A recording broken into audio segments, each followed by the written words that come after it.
Tamo, imana tawribase ai yam sauning haisini natte tamona thabak tawre aduga mana hinjang yomba chalibasibu aikhoi yolibe natro phaina amna aina hairabane ba ima na sana pa thabak tawrabani na ne kaithel satpase lepo na kaya hana hairabane ba masi yaba ko bulekti akhoi na kari mata yengsan bidaba malamani haiba mina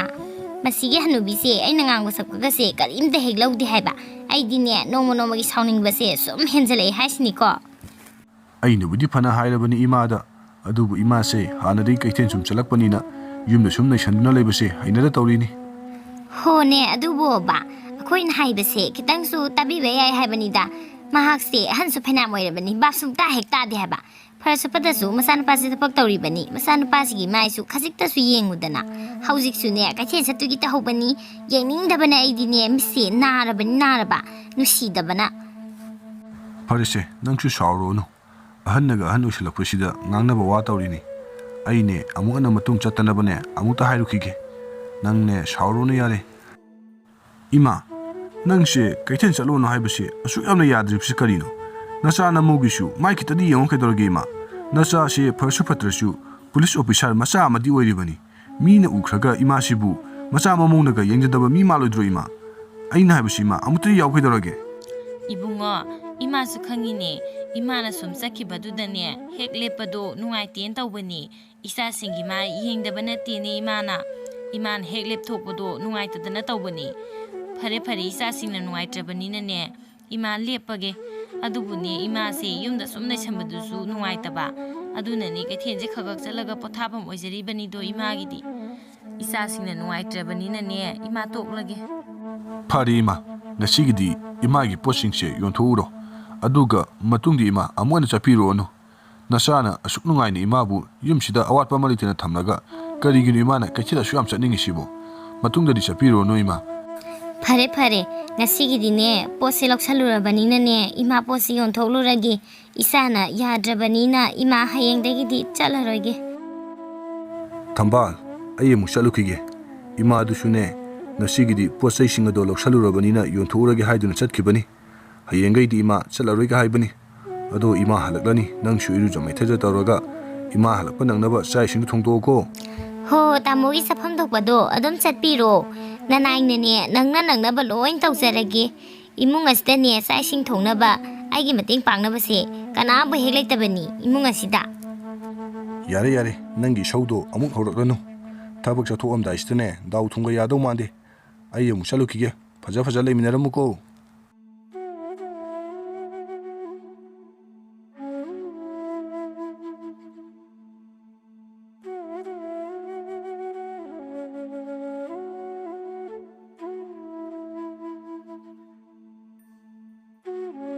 Tacho, tabak chatpagi tholak labro. Aise wam ta hage tawbani tachauda.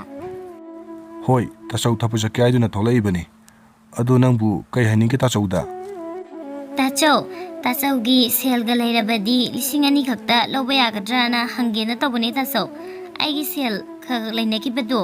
adusu laitri haiduna mata piraktre adugi langlongna pisa do khara watpa adugi tachau da kita loba yagadrana hangbani tachau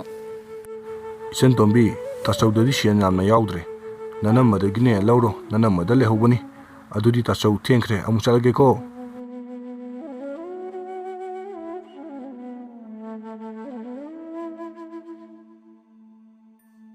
ibu inamada hairudoise tandi kheda ko anthongna inamagi sakta duga pibu pirakaduri brani tawribasibo adubu haiduna di yengage tandi kheda ko anthongna ise inama tasawna inamadagi lapalising anilawona hairami ado lairagadi hausik lawba yadro aise langlahoruge na tawbani is kari aidi karadigi pisa mana ingonda pisa pibasu natti aduga ingondagi pisa lokanaga hairami dubu karino haibanida aine pisa gamta laiti ko karade pisa no ai pisa gamta paijadi ko magi is kaya ngamini yenguni he ingonda pisa lokanaga aine pisa gamta laiti haisini ko inama tasawna di inamada sele hawi lawo dum man hairami aduga karino inamana haibiribadubo aise langlawbagi pisa khara watawbani inamadagi dum lawona tasawna di hairamida Wa Macha ne yam taraglanu isa ne sanwai tabani ne aina leitre hayadi leitrabani wa Macha yam tanaroisi isa yam nuaiti ko ai Inama phare inama na leitrabani na ai kanada no mukta hangauru kige Nangi ne sel hangbaga lairi sai singa ne thongdribani irumai thazaraga ne sai singa do kha thongtokso ai di sangam di ko ima halaglani sai singa do thongdolaga thammu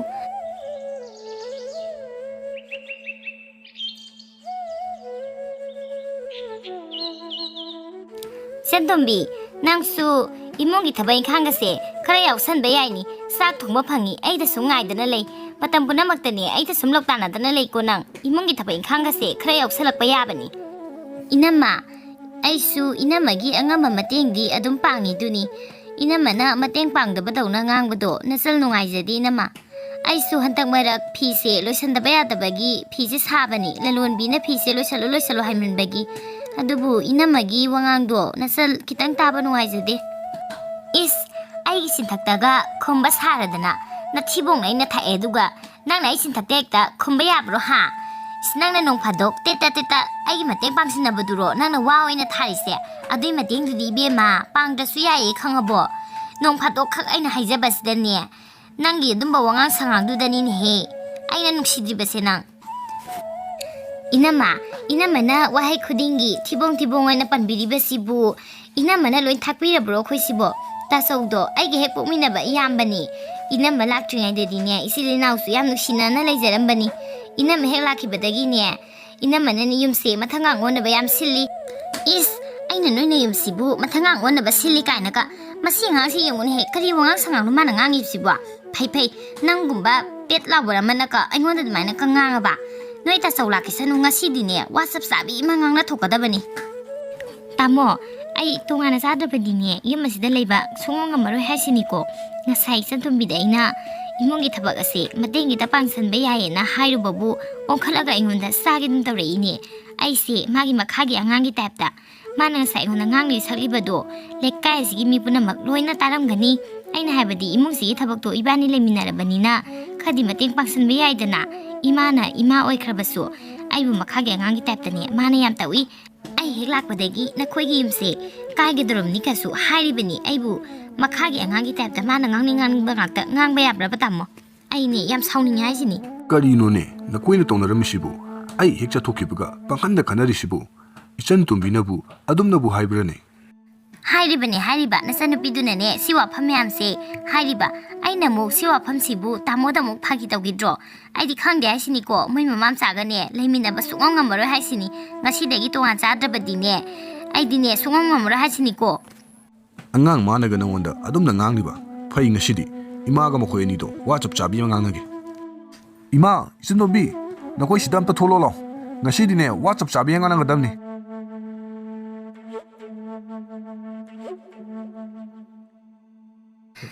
Kaidaba yari ibungwa nangna adam sawibadubo